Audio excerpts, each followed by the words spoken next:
نبی صلی الله علیه و آله وسلم دا فرمایي چې ډېر رجونیون کې داسې دي چې هغوی ته سوا د لوږې نه نور هېڅ څیز نه میلاویږي. بس لوږه یې تېره کړه د سهار نه تر ماښامه پورې. هاي هاي افسوس یې وکړو، نور دته څه ثوابونه نه میلاویږي. ډېر شپې روڼونکي داسې دي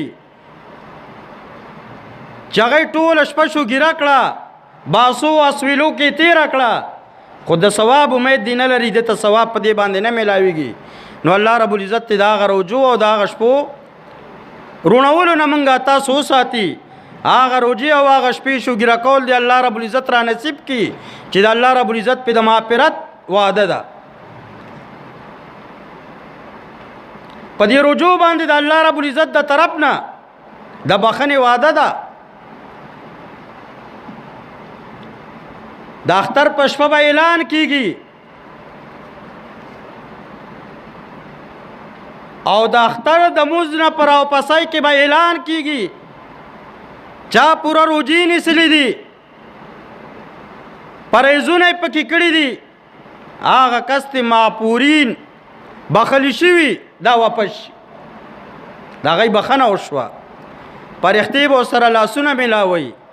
سلام علی سلام هي حتی مطلع الفجر. د لیلة القدر په شپه به ورته فرښتې سلامونه وایي. او که دغسې ني نو بیا به دې ناستې د ثواب په تمه او الله رب العزت د طرف نه باغې طرف نه ورپسې ګناهونه سټارټ.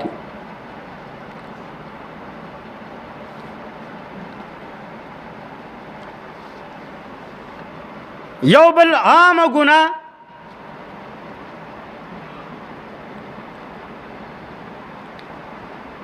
ډېر افسوس په پیدل راشي، ډېر افسوس په پیدل راشي. 15 لکه روپۍ دلته نه لګول یجز اجلتلی څومره په ګرانه د اج د داخلي ټولو ته خو پته ده که نه چې د اج داخلي څومره په ګرانه باندې ختمونه وله کوي، دعاګانې وله کوي، د خلکو نه دعاګانې غواړي، منډې ترړې وله وایي، سپارښونه وله کوي، کمیشنې پکې ورکوي د دې لپاره چې د اج داخله مې وشي. داسې ده که نه؟ او چې ونیشي څومره خپئ، پیسې ورکي، په بوډا وجود په ضعیف وجود دا حج له لاړ شي او کعبې ته لاړ شي او کعبه کې غلاف ونیسي او جاړي او په دغه ټیم کې هم دی په ګناه کې، دغه ټیم کې هم دی په ګناه کې. نو ډېر د افسوس خبره نه ده. دا به څوکي، دا به کم کسي، دا به رونو هغه کسي چې یې په خېټه کې حرام پراتی او یې ګیره خریلی. نو کعبې غلاف یې نیسلی دی، دعاګانې وایي چې یا ربي یا ربي، خو ګیره یې نشته. په ګناه کې په دغه ټیم کې مبتلا دی. زنا خو ته په یو ټیم کې وکړي، غلا خو ته چېرته په یو ځنګل یو دکان یو شپه کې وکړي، دروغ غیبت خو ته په یو اجره په یو ګنټه کې وکړي. خو دغه ګناه تا سره داسې تړلی شوی دی چې په کعبه کې دې هم نه پرېږدي، د کعبې غلاف دې نیسلی دی بیا دې هم نه پرېږدي، په جومات کې په رمضان کې قرآن اوري قرآن وایي بیا دې هم نه پرېږدي. نو د دغې ګناه نه ځان ساتل، د دغې ګناه نه ځان ساتل دا ډېر د افسوس ګناه ده. یو حرام او یو ګیره خریل، اگر چې مونږ تاسو ته ډېر کم ګناه ښکاري.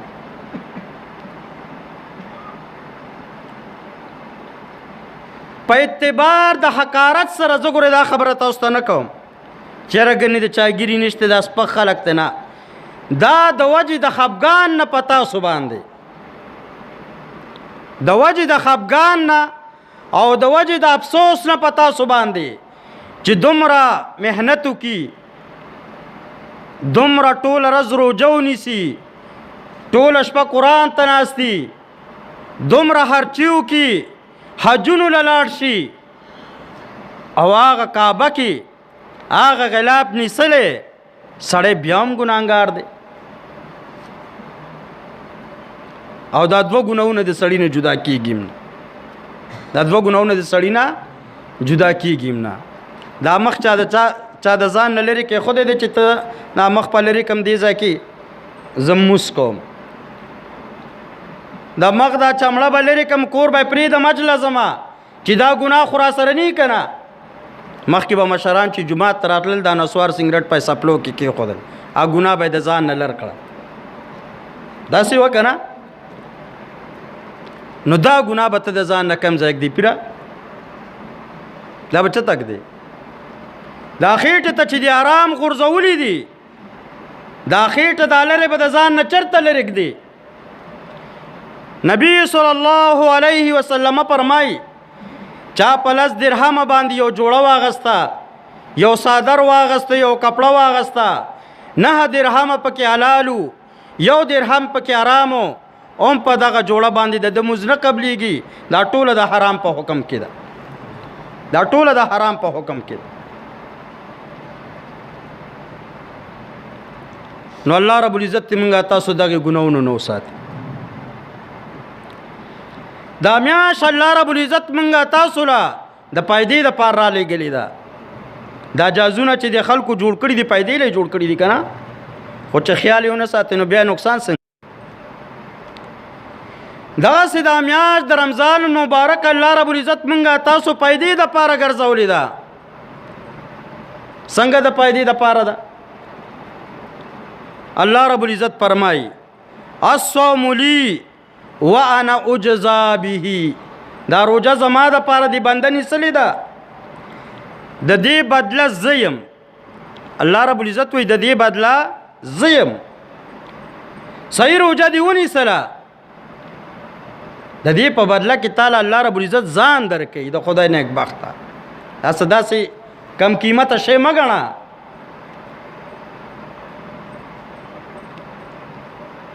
ته چاله سیز ورکای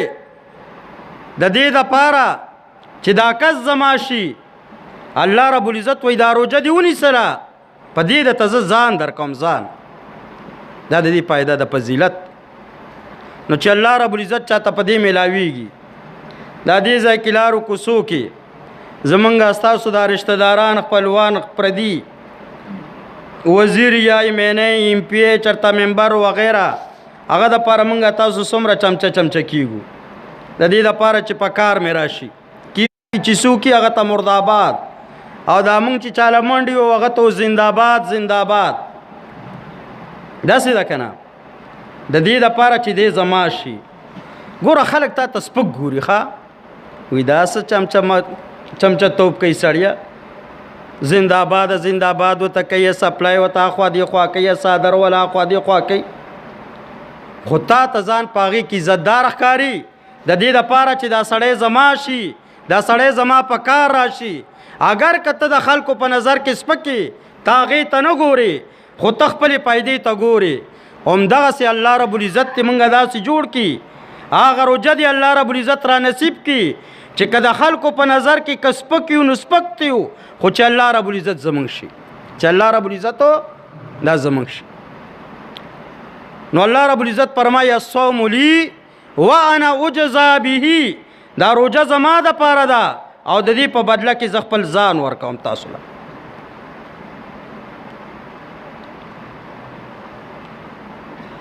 ډېر خلک زمونږ استاسو په دې پښتنو کې د نیکۍ نه دا خپل سوچ او فکر منې کوي. ګیره پریدي بلوته او بزرگ شوی او شیخ شوی دی وی سړیا خلک پراته بیا څه شیخ کوي.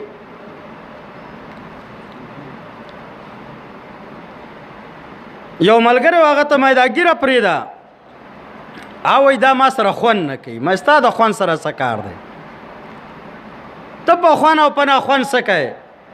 نبی صلی الله علیه وسلم وی چې ګیره پریدي اوفلها ګیری ماپ کوي پریږي دی. بس مونږ او تاسو له خدا غړي را ده منګه تا په خوند سکو دا موس کې چې منګه تاسو ولاړ او سجدې له پکته زو او ټیټیږو نو دا خوند سيزونه دی لکه دا د خوند دی دا خدای الله رب العزت حکم دی بس که موږ پکې خلګو که بد لګو نو دا سه خدا د نبی صلی الله علیه وسلم حکم دی که موږ تاسو سره خوان کوي او کنه کوي هاي سره زموږ تاسو ورته سکار نشته دا روزه ته د سوار لس 15 غنټې وبنس کی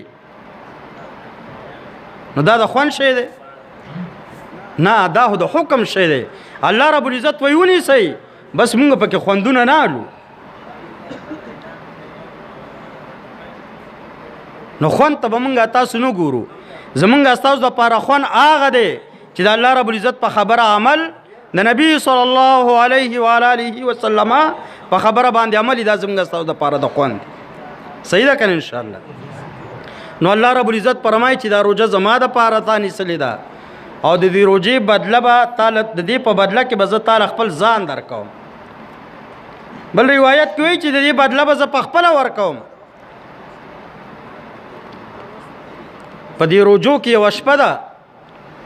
چې دا غشپې په بدله باندې الله رب العزت د 3 کالو د پاسه 3 کالو د پاسه د عبادت ثواب ورکي لکه 3 کال چې تا مکمل بس په عبادت کې تیر کړي مکمل په عبادت کې یو ورځ چا په مکمل په عبادت کې تیر کړي یو کال به تیر کی موسی علیہ السلام په وخت کې یو زنانه وا بوډای وا موسی علیہ السلام علی نبینا رالا چې موسی علیہ السلام الله رب العزت ته سوال وکړ زما بچي واړه واړي چمړ شي موسی علیہ السلام ورته د څومره وخت کوئی بس کله د 200 کالو چمړ شي کله د 300 کالو چمړ شي کله د 400 کالو چمړ شي دا واړه واړي ښا موسی علیہ السلام ته وی اخر کې بداسي امت راځي چې دا غي عمرونه بدر سلو اتیاو د سلو کالو بیس پمیس کی یا د دینه کم یا د دینه سیوا ابو ډای وته وی ک دومره عمر زماوي دا هو ما یو سده کې تیر کړو نو الله رب العزت د 3 کالو نه بهتر سیوا وخت دا د عبادت ثواب الله رب العزت تعالی درکې او د دې ثواب حاصلولو طریقه ډیره آسانه ده مولایانو مونږه تاسو ته ډیره ګرانه کړې ده خدای ډیره ګرانه نه ده ښا دا ډیره آسانه ده څنګه آسانه ده ماښام مونځ دیو کو لماسخوتن مونځ دیو کو تراوی دی وکړلې د سحر مونځ له راپاسې دي پښمنی له راپاسې دي یو 2 رکعات نفل تهجد وکړه د سحر مونځ دیو کو د جمع سره الله رب العزت تعالی د شپه در نصیب کې راوسته کته ته پته شته او کنيشته بعضی وخت ته پته ني او ستا یو کار شوي همدغه سکته ته پته ولګي دا او کو نه لګي دا الله رب العزت تعالی د 3 کالو د پاسه دا د ثواب عبادت دا تعالی درکو نبی صلی الله علیه وسلم فرمای من صلى العشاء مع الجماعه فقد قام نصف الليل ومن صلى الفجر مع الجماعه فقد قام كل الليل چا چې د ماسوتن موږ د جمع سره کو دا څه شو چې لکه د نیمه شپه عبادت وکړو چا چې د سحر موږ د جمع سره کو دا داسې شو لکه چې د ټوله شپه عبادت وکړو دا ټوله شپه ستا په عبادت کې رااله او دغه ټوله شپه چې د عبادت کې رااله نو کدا د ليله القدر وا نو دا ستا په عبادت کې رااله تا ته پته هم نشته او الله رب العزت تعالی د 3 کالو نه سیوا ثواب دا تعالی درک ډیر آسان ده کنه ده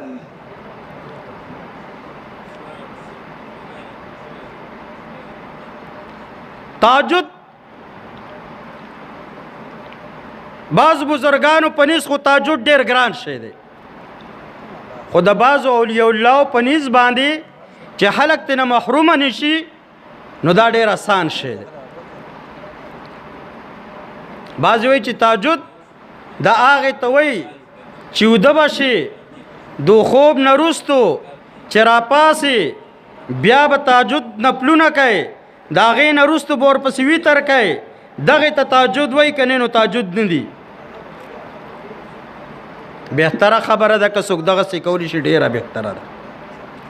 که نه شي کولی داسې نو کتابونو لیکلي دي تفسیر مظهري اشرف علي تانوي صاحب مفتی شفیع صاحب دې ټولو تفسیر مظهري دې ټولو دا لیکلي دي چې د شپې چا 2 رکعاته هم نفل وکړل نو تهجد ترک النام ته وایي خوب پرې خودو ته وایي تهجد خوب پرې خودو ته وایي ډډې پرې خودو ته وایي نو دا 2 رکعاته چې تا وکړل نو په دغه ټیم کې هم تا خوب پرېښوده که پرې نه ښود تو د کېدلې بیا دې وي چې یو 2 رکعاته نفل وکړم دغه 2 رکعاتو نفلو په ټیم کې تا د دغه ټیم خوب پرېښوده که پرې نه ښوده بس دا په تهجد کې راغلل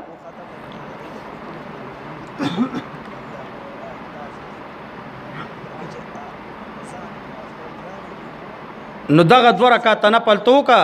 ته به خبر هم نه الله رب العزت دله د لیلة القدر د شپې ثواب درکړی مخکې مشهوره وه لیلة القدر شپه وي کومه ده دا هغه شپه ده چې ونې به الټی هر څیز به الټی الله رب العزت ته به په سجده باندې پراتی دا خبره ډېر وخت ما کتله چې دا به څنګه لیلة القدر دا علامې دا به څنګه حساب کتابي نه چرته چا لیکلي دي نه چا ذکر کړي دي بله ورځې په دې رمضان مبارک کې دا مسله راته مخې ته راله چې د لیلة القدر لیدل دا د خلکو د بزرګۍ په اعتبار سره دي چې څوک څومره چا کې ولایتي چا کې څومره تقوای د هغې په اعتبار سره د دې شپې او رونقونه ورته انوار ورته ظاهریږي چې کوم بالکل اعلی اولیاء الله دي هغوی ته باقاعده الله رب العزت دا ښیي چې دا ونې هم الله رب العزت ته په دغه شپه دا په سجده باندې پرتي دا د روسه زما ذهن کې نه راتله چې د لیلة القدر د شپې دا رونق دا لیدل دا د خلکو د تقوا مناسب دي چا کې څومره تقوای هغومره انوارات په ویني نو چې چا کې ډېره تقوای دی به هغه هم ویني چې الله رب العزت ته دا هر څیز په سجده باندې پروت دی نو معلومه شوه چې مې مخکنو خلکو به دا وي په هغې کې تقوا سوا وه ځکه ورته الله رب العزت د انوارات دا ښودل نن سبا مونږ تاسو یاره به مو خو ټولې لږ پیشوګیرې کړې او د ونې سره به ناست ومه دا خو چېرته مو ونه لیده چې دا راکږه شوې ده دغسې ده که نه دا په ذهن کې یو سوال راځي کل شیء یسبح له ما فی السماوات و ما فی الارض دا الله رب العزت دپاره تسبیح وایي هر هغه څیز چې په ځمکه کې دي او هر هغه څیز چې په اسمان کې دی او څنګه دا تسبیح وایي دا خو موږ ته پته نه لګي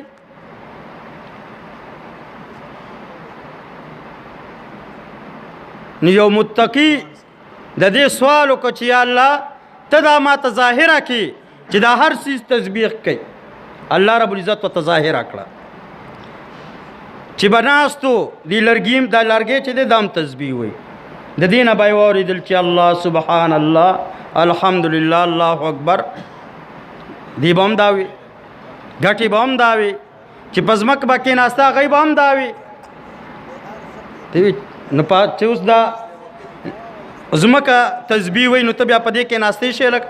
تاله به شرم نه درځي نو د دې خبرې نه باز راغی په دې خبره تنګ شو چې د الله رب العزت په هر کار کې خیري الله رب العزت چې د دې تسبیح مونږ ته نه اورئ دا زمونږ دپاره د فایدې ده کنې دا هر شی د الله رب العزت تسبیح وایي نو په اعتبار د تقوا سره دا انوارات بعضو خلکو ته الله رب العزت ورنصیب کوي دا د خلکو په اعتبار سره وي دا د دغې شپې په اعتبار سره نه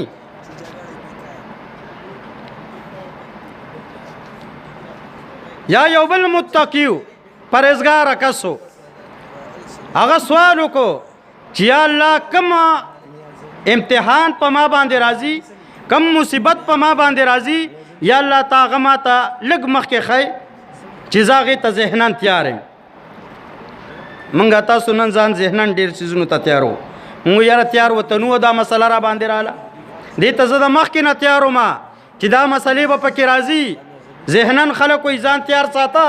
وایي که نه هغه وایي چې زه ذهناً تیار یم سوال یې وکړه د الله نه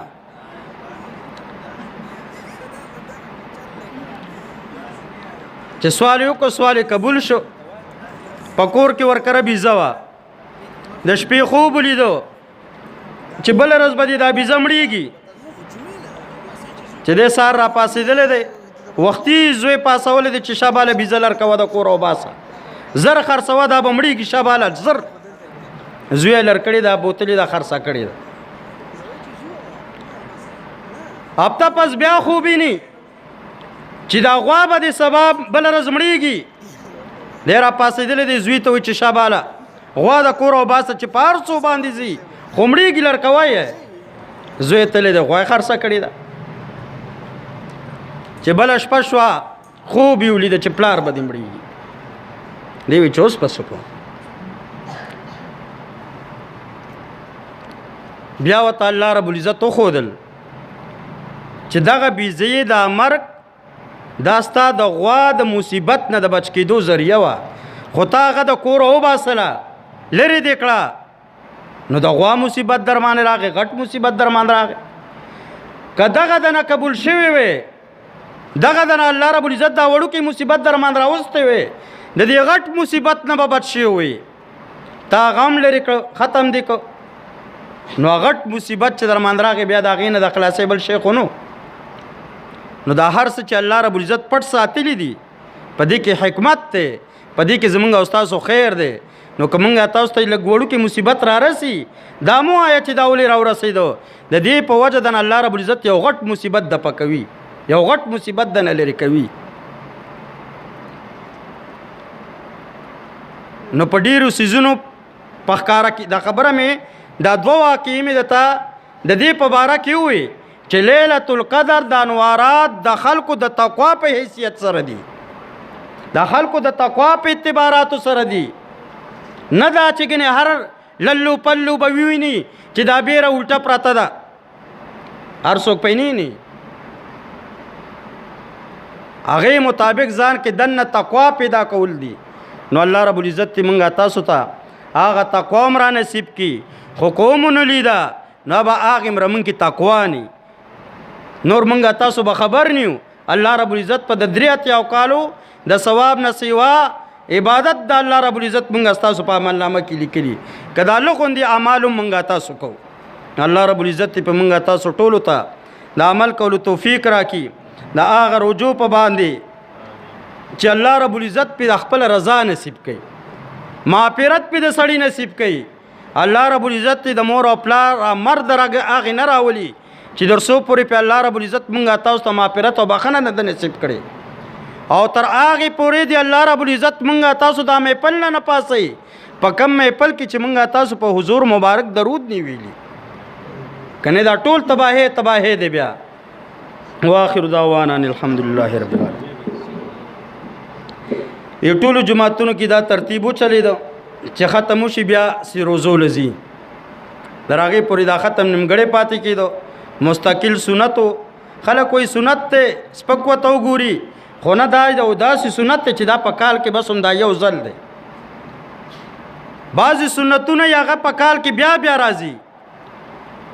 نکونه کټکۍ سنت دي بریتان کټکۍ سنت دي بیا بیا راځي خو د تراو کې د قرآن اورېدل سنت دا په کال کې یو ځل راځي د دې وجې دا بعضې ملګري د دې پابندي کوي د دې نه چېرته ځي ناستې روزې له هم نه ځي بل خوا هم نه ځي نو اوس دغه ختم وشو اوس هغه ملګري پاسئ که د دې جومات والی که د بل جومات والی چې سبا نه داسې روزې اراده او سبا نه تیاري پاسئ هغه کسان او دا روجه ده په دې کې د ته هم هغه همره ثوابونه میلاویږي هغه همره ثوابونه د ته په دې روجه هم میلاویږي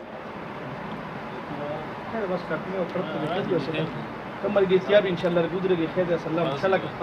تفصیلی بیان شو تخیری کمرګي جمعه د باجان راغله سملګور ته پتر سملګور ته پته نه ده کمرګي پاسې ګوره چې یو رمضاني روجې پکې تهجد پکې د شپې عبادت پکې منځونه پکې او د الله رب العزت په کور کې او د الله رب العزت په لار کې هغه به څومره ثوابي دا لکان پاسې دا تاسو په کې ډېر دی روزه کې ګړتي مړتي کوي چې دا ما پیشي دا پاګې باندې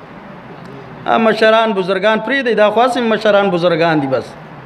دا لکان ټول پاسې 17 کسان تقریبا بازار راغلي کول لکان دي ماشاءالله ټول جمعتونو ته ولس تلس ا د یو کلی نه سلور جمعات راغلي دي پاسرونه او کسان چې نو جمعات ونه کنه کم از کم 10 15 کسان اراده هو د ټولو ده کنه د سبانه کنه سبانه د ټولو اراده ده کنه نه پاسې دغه ارادي ولا وای کنه شاید تعالی ګولې د سروزه سید الامینو افتخار ټول دا کملګری چې دي اوس تاسو دا پروګرام ختم شي تاسو اکثر دی اجرا کې دکانونو کې یا بیٹکو کې ناشتي یو بل سره دا خبره وکي چې رزو مړه ته هم خیر د کار لا پکې راشه یو رسړیا خیر د پکې یو دورځي چوټي وکا دا خبري یو بل سره وکي دا کې د پاره ځان تیار کړي صحیح ده کنه ان شاء الله دور بازش یار بد یار بد بدتر بود ازمار بد مار بد تنها ترت رجازند یار بد برجان و بر ایما زند بد دوست نه بد یار نه لري اوسېګا بد یار دوست نه لري اوسېګا خو یار دوست سره شه بد یار د تور مار نه هم بد دی زګه که تور مار اوچی چلی خو بس ځان دی خارې بشي یری بشي ختم بشي خو که بد یار اوچی چلی نو د اول به د ایمانه خالی کی او مرخو اسی مرگ دی مرخو اسی مرگ دی لغمرک ان الموت ما اخطو الفتا لکتوی وللمرخا وسنیاه بالیدی و استا په عمر می دی قسمی چې د ځوان سړی نه مرګ د مرګ نه د ځوان سړی خطا شوی نه دی د دې مرګ نه د ځوان سړی خطا شوی نه دی لکتوی وللمرخا وسنیاه بالیدی دته سره پړې سوس کړی دی د هغه څاروي په شان چې سړی سړی په پوله ورته ناستي پړې ورته رو سستي خو چې پردي فصل تاړيږي نو دی ولا एकदम پړې راخي نو داسې جوانانو ته د مرګ پړې ور پرې خو دی او کډیر تر پر شروع کین بس راخ کی پیخه پوښ وای کرا ار لغای شکنز ناقص كل ليله وما تنقص الايام والدهر ينفدي وای زدا زندگینم چې رس په راضي او شپه په راضي نو دا کموي وما تنقص الايام والدهر ينفدي او چې کم سیس ختمېدو ته رځي ولګي نو هر ډیر زر ختميږي بیا ښا دا رځي چې د کم سیس ختمېدو ته ولګي نو دا بیا ډیر زر ختميږي زګه یو سیزي په منټونو باندې انتظاری په ګنټو انتظاری او چې دا رځي وته ولګي نو بس اساس د بیا ختمي نو دا چې دا رز شپه دی زندګۍ ته لګېدلې دي دا خوري دا زندگی خوري نو دا زندگی د ختمي منګه تاسو ټول عمر دا دنیا ته ور کړې دي آخرت ته عمر ورکا آخرت ته عمر پریدا درې ورځې سي کلونه ورکا سلور میاشتې ولګوا خدا خو صرف د دې د پاره دا سلور میاشتې یا دا سولې خرزي چې ته دغلت د زندګۍ د تیرولو طریقې زده کې نور بیا دا کار نبوت دا ټول عمر دی یو شاعر وایي کنه چې ما د دنیا صادر جوړاونو د آخرت صادر به مې ولا شلو چې د دنیا صادر کې به څومره ټوټه خراب شوه نو د آخرت د صادر نه باغ هم ټوټه ما لر کړه او په دې کې به مې ولګوله خو یې اخره کې افسوس دا راغی چې کم صادر می برابر او د دنیا هغه هم برابر نشو او چې کم برابر نو هغه هم ټوټي نو الله رب العزت موږ تاسو ته توفیق را نصیب کړي دا الله رب العزت په لار کې د وتلو د زندګۍ د تیرولو طریقه خو دوه خبرې هغه به ګورې بالکل در مرګه پورې یاد ساتئ ځان ته به په خپله هم کله کله